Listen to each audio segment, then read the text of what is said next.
Si Lord lang talaga yung magiging number one priority. Ang pagiging disciples, kailangan talaga walang mga bagay sa buhay. Kasi kung may bagay ka sa buhay, pag ikay naglalakbay, sobrang hirap. So, kailangan natin bitawan kung ano ba talaga yung nagpapabigat sa buhay din natin. No?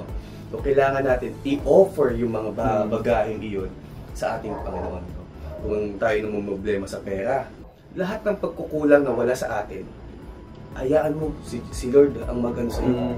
Siya yung mamroblema, in-offer mo sa Kanya. No? Kung may problema ka naman sa pamilya, hayaan mo ang Diyos natin na umayos ng problema sa iyong pamilya. Kung ikay may problema sa trabaho, i-offer mo din ang lahat kay Lord regarding sa trabaho mo. At kung ano man kulang sa iyo, huwag mo hanapin yung wala sa iyo. Kasi ibibigay ng Diyos yung nakarapat. Peace be with you. I'm Brother Jet. I'm Mark. I'm Fernan. Please Like share and subscribe. Usapang Tinapay.